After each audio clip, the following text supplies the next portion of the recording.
ফিল্মি বকবকে আপনাদের সবাইকে স্বাগত।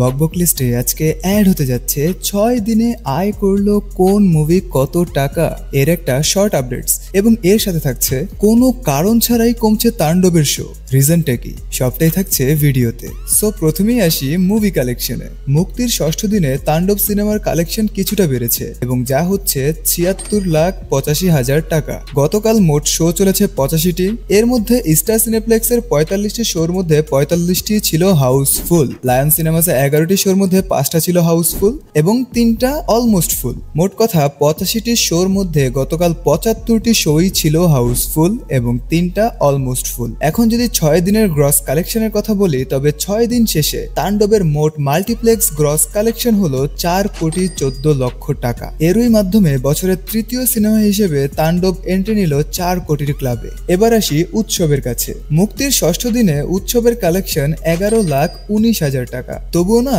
একটা কথা এখানে উল্লেখ্য যে স্টার সিনেপ্লেক্সের ক্যাপাসিটি ইস্যুতে ভুগছে এই সিনেমাটি, অর্থাৎ চাহিদা অনুযায়ী শো পাচ্ছে না। গতকাল স্টার সিনেপ্লেক্স এবং লায়ন সিনেপ্লেক্স মিলিয়ে সিনেমাটির মোট শো চলেছে ১৩টি, আর এর মধ্যে স্টার সিনেপ্লেক্সের ১২টি শোই ছিল হাউসফুল। ৬ দিন শেষে উৎসব সিনেমার মোট মাল্টিপ্লেক্স গ্রস কালেকশন হলো ৪৬,৩৮,০০০ টাকা। এখন আসি ইনসাফের কাছে। প্রথম দিকে ঝড় তুললেও রাইট নাও ইনসাফের কালেকশন কিছুটা কম আগের তুলনায়। মুক্তির ষষ্ঠ দিনে ইনসাফের কালেকশন ৯,৫৮,০০০ টাকা। গতকাল স্টার সিনেপ্লেক্স এবং লায়ন সিনেপ্লেক্স মিলিয়ে সিনেমাটির মোট শো চলেছে ১৪টি এবং এর মধ্যে স্টার সিনেপ্লেক্সের শুধুমাত্র ৫টি শো ছিল হাউসফুল এবং 2টি অলমোস্ট ফুল। ৬ দিন শেষে ইনসাফ সিনেমাটির মোট মাল্টিপ্লেক্স গ্রস কালেকশন হলো ৫২,৫৪,০০০ টাকা। এবার আসা যাক নীল চক্রের কাছে। মুক্তির ষষ্ঠ দিনে কিছুটা গ্রোথ দেখা গেছে নীল চক্র সিনেমার কালেকশনে, অর্থাৎ ডে নাম্বার 6-এ নীল চক্রের কালেকশন হলো ৩,২৬,০০০ টাকা এবং গতকাল স্টার সিনেপ্লেক্স এবং লায়ন সিনেমাস মিলিয়ে সিনেমাটির মোট শো চলেছে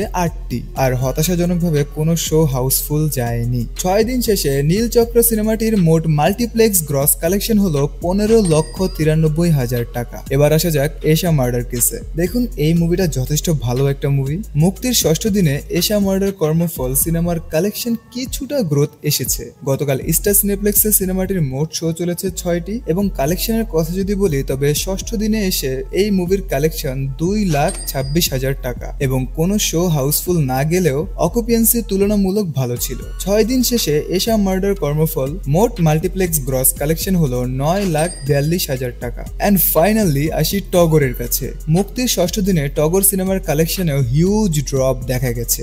গতকাল শুধুমাত্র স্টার সিনেপ্লেক্সে টগর সিনেমার একটি মাত্র শো চলেছে এবং কালেকশনের কথা যদি বলি, তবে ষষ্ঠ দিনে এসে ৩১,০০০ টাকা আর্ন করেছে মাত্র এই সিনেমাটি এবং ৬ দিন শেষে টগর সিনেমার মোট মাল্টিপ্লেক্স গ্রস কালেকশন হলো ৪,২৯,০০০ টাকা। এবার আসি তাণ্ডবের শো কমার পেছনের রিজনটা কি তা নিয়ে। ভাই, সচরাচর কি হয় যে যেই সিনেমার চাহিদা বেশি তার শো সংখ্যা বাড়ানো হয়, কিন্তু শাকিব খানের তাণ্ডবের শো কমানো হচ্ছে এর চাহিদা থাকা সত্ত্বেও। গতকাল স্টার সিনেপ্লেক্সের ৪৫টি শোর মধ্যে ৪৫টি ছিল হাউসফুল এবং উৎসবের ক্ষেত্রেও সেম কাজটাই কিন্তু করা হচ্ছে। অন্যান্য যে মুভিগুলো যার গড়ে পাতায় 50% শো এর টিকিটও বিক্রি হচ্ছে না, তাদের শো বাড়ানোর পিছের কারণটা কি, এটাই আমার প্রশ্ন।